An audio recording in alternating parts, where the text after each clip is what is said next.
नमस्कार, माझं नाव आहे डॉक्टर पुरू धवन आणि आज या व्हिडिओमध्ये आपण किडनी ट्रान्सप्लांटबद्दल बोलणार आहोत.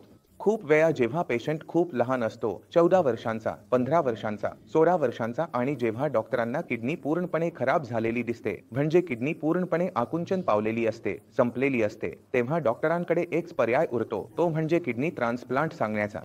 कारण 16-17 वर्षांच्या पेशंटमध्ये जर आपण डायलिसिस करवला तर डायलिसिसवर पेशंटचं आयुष्य फारसं पुढे जाऊ शकत नाही. कारण डायलिसिस कमाल 5 वर्ष होऊ शकतो, 6 वर्ष होऊ शकतो, पण तो आयुष्यभर चालू शकत नाही. आता जर तुम्ही 16 वर्षांमध्ये 5 वर्ष जोडली तर शरीर 21 वर्षांपर्यंत जाईल, त्यापुढे जाऊ शकत नाही.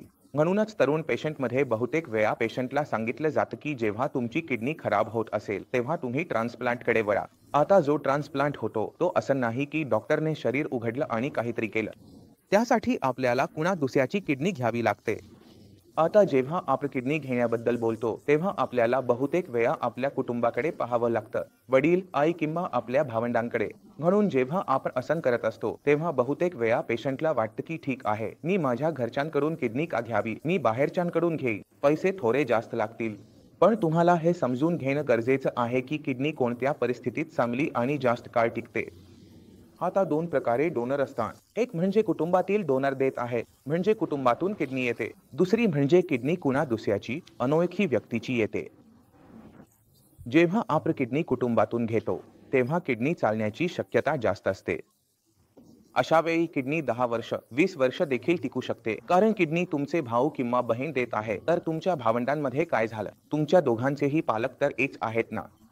म्हणून त्या किडनीचे जुळणं आणि ती दीर्घकाळ टिकणं सोपं असतं.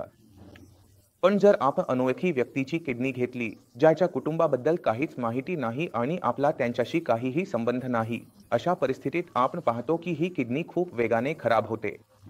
अनेकदा देशातील मोठे राजकारणी असं करतात. आपण पाहिलंही आहे. आपण सुषमा स्वराज यांच्या प्रकरणातही पाहिलं. त्यांनी अनोळखी व्यक्तीची किडनी घेतली होती आणि ती चालली नाही. त्याच वेळी लालू प्रसाद यादव यांनी आपल्या मुलीची किडनी घेतली आणि ती अजूनही व्यवस्थित चालू आहे. म्हणून महत्त्वाचं हे असतं की डोनर कोण आहे. जर डोनर तुमच्या कुटुंबातून असेल तर किडनी मिक्स चालण्याची शक्यता जास्त काळासाठी असते. अशा वेळी किडनी चालण्याचा जो सरासरी कालावधी आहे तो सुमारे 10 वर्षांचा असतो. कधी कधी 10 ते 20 वर्षेही चालू शकते. पण जर तुम्ही अनोळखी व्यक्तीकडून किडनी घेतली तर ती 6 दिवस चालेल, 6 तास चालेल याची काहीच खात्री नसते. म्हणून तुम्हाला हे समजून घेणं गरजेचं आहे की जर तुमच्याकडे किडनी आहे, कुटुंबात तुमचे भाऊ बहीण आहेत जे तुम्हाला किडनी देऊ शकतात, आई वडील देऊ शकतात, तर तिथे एक पर्याय तयार होतो. पण खरी समस्या ही आहे की आपण जे किडनी ट्रान्सप्लांट करतो ते आयुष्यभरासाठीचं समाधान नाही.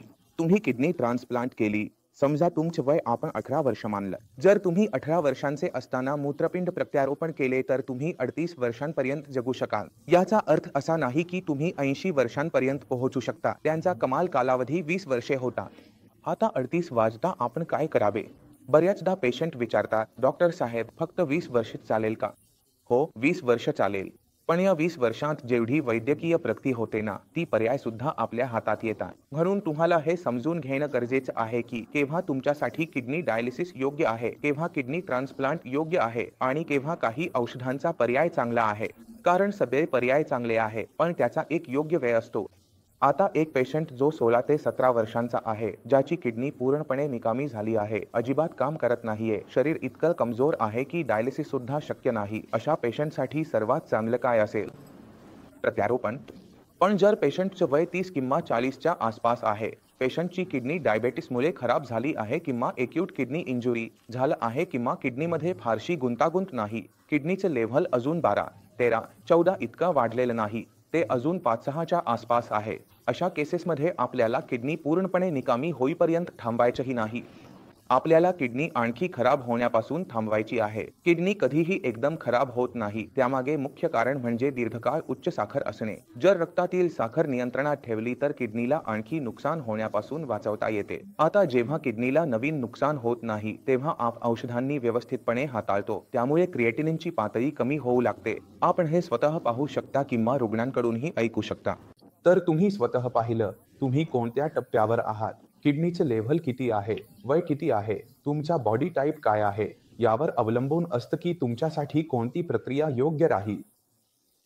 कोणतीही प्रक्रिया चुकीची नाही, पण प्रत्येक गोष्टीसाठी एक ठराविक वेळ असतो, एक ठराविक पात्रता असते. म्हणून ही गोष्ट सर्वांनी समजून घेणं आवश्यक आहे. जर तुम्ही ही गोष्ट समजून घेतली, तर तुम्ही स्वतःला किडनी फेल होण्यापासूनही वाचवू शकता. जर तुमची किडनी आधीच खराब व्हायला लागली असेल, तर ती पूर्णपणे खराब होईपर्यंत वाट पाहण्याची गरज नाही.